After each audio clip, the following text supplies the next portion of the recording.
November 26, 1983. Heathrow International Trading Estate. 6 armed men enter a secure warehouse operated by Brinks, a joint venture between British and American security firms. According to Metropolitan Police records, the robbers expected to find approximately £3 million in cash.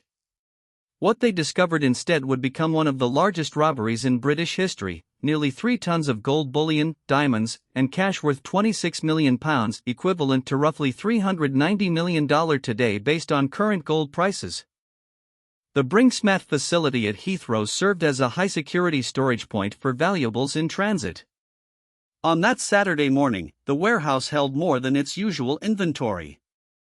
According to investigative reports, the robbers had inside knowledge of the facility's layout and security procedures. They had recruited a crucial asset, Anthony Black, a security guard working at the warehouse, who would later be identified as the inside man who provided the information necessary to breach what was supposed to be an impenetrable facility.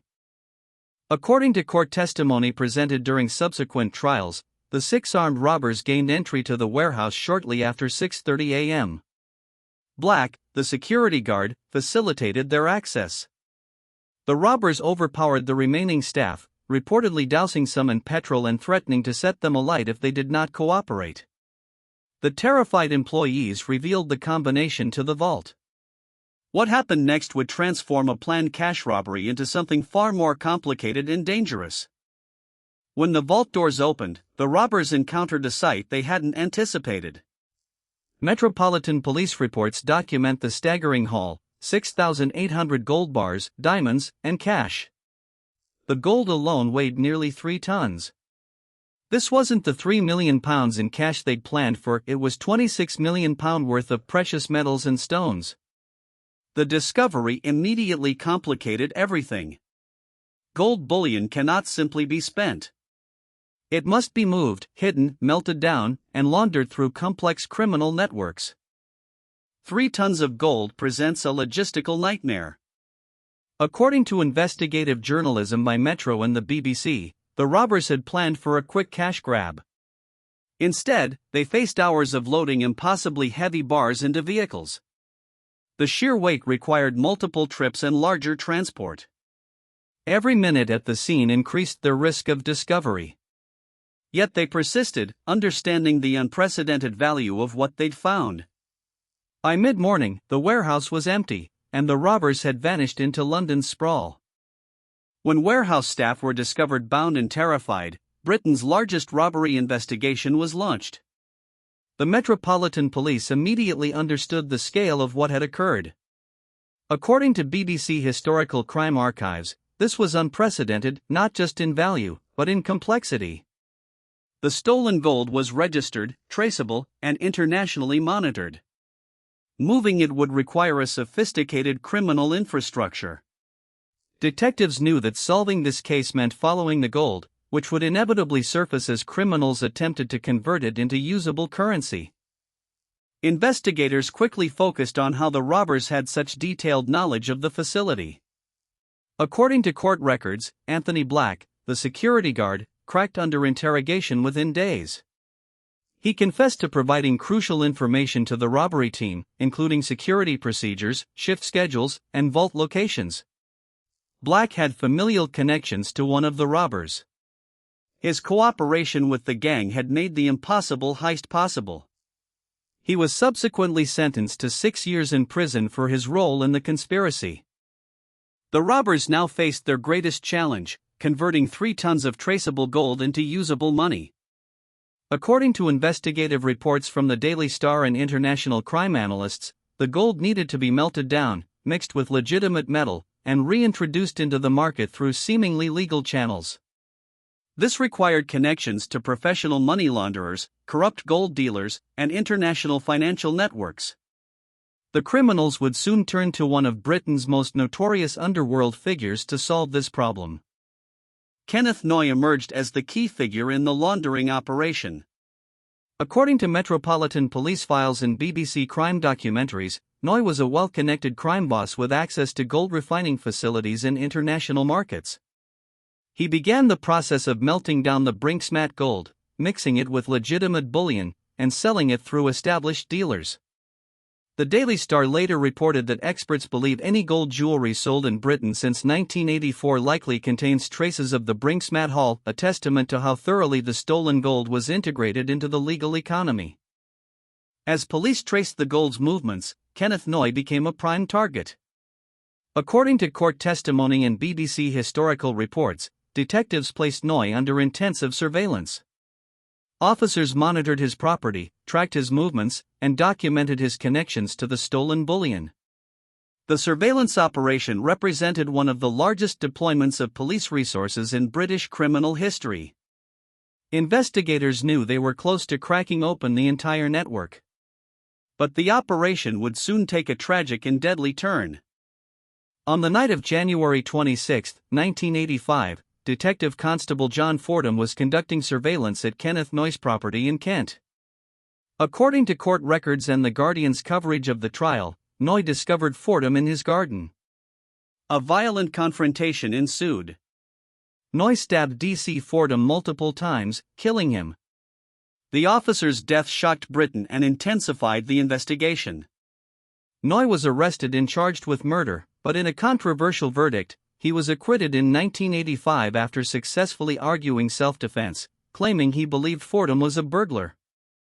Despite his acquittal for murder, Kenneth Noy was convicted on other charges related to handling the stolen gold. Several members of the original robbery team were also arrested and convicted. According to Metropolitan Police records, the investigation successfully dismantled significant portions of the criminal network. However, the convictions came at an enormous cost. The case consumed thousands of investigative hours, cost millions in police resources, and claimed the life of a dedicated officer. And crucially, the vast majority of the gold was never recovered. Decades later, the Panama Papers revealed another layer to the story. According to investigations by The Guardian and international journalism consortiums, laundered cash from the Brinks mat robbery had been hidden through an audacious offshore scheme. The plan was hatched with advice from Mossack Fonseca, the law firm at the center of the Panama Papers scandal. This revelation demonstrated the sophistication of the money laundering operation and how the stolen wealth had been integrated into international financial systems, hidden behind layers of shell companies and offshore accounts. The robbery's aftermath earned a grim nickname, the Curse of Brinks mat. According to BBC crime historians and the Daily Star's investigative reporting, the heist left a long trail of reprisal killings that spanned decades. Associates turned on each other. Suspected informants were murdered. Former accomplices disappeared. The enormous value of the stolen gold created paranoia, greed, and violence that echoed through Britain's criminal underworld for generations. The treasure that promised wealth instead brought death, betrayal, and a body count that continued to rise years after the original crime. Perhaps the most remarkable legacy of the Brinks mat robbery is its literal presence in modern Britain. According to expert analysis cited by the Daily Star and crime historians, the sophisticated laundering operation successfully reintroduced the stolen gold into the legitimate market. Gold dealers, jewelry manufacturers, and refineries, many unknowingly, processed the melted Brinks mat bullion. It was mixed, refined, and crafted into rings, necklaces, watches, and chains. Today, any gold jewelry purchased in Britain since 1984 statistically likely contains atoms from that November morning's heist. Despite decades of investigation, multiple convictions, and international cooperation, the vast majority of the Brinks mat wealth was never recovered. Metropolitan Police estimates suggest that only a fraction of the original haul was ever traced and seized. The gold had been too successfully laundered, too thoroughly integrated into legitimate markets. The cash had disappeared into offshore accounts, shell companies, and international financial networks. Somewhere in Britain and beyond, the descendants and associates of the original robbers may still be living off the proceeds of that November morning. The Brinks mat robbery fundamentally changed British crime. According to crime historians and the BBC's documentary analysis, it demonstrated the vulnerability of even the most secure facilities when inside information is compromised. It revealed the sophisticated money laundering networks that connected British criminals to international financial systems. It showed how stolen wealth could be successfully integrated into legitimate economies. And it proved that the consequences of a single crime could echo for decades in murders, investigations, trials, and revelations that continued to emerge 40 years after 6 men walked into a warehouse expecting to find cash. November 26, 1983 remains one of the most significant dates in British criminal history. The Brinks robbery was more than a theft, it was a catalyst that exposed the intersection of organized crime, financial systems, and institutional vulnerability. According to contemporary analysis, the case continues to influence security protocols, money laundering legislation, and criminal investigations worldwide. The gold may be gone, melted into 1,000 jewelry pieces.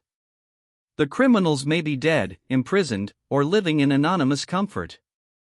But the story endures, a reminder that some crimes are so audacious, so consequential, that they become permanent fixtures in a nation's memory.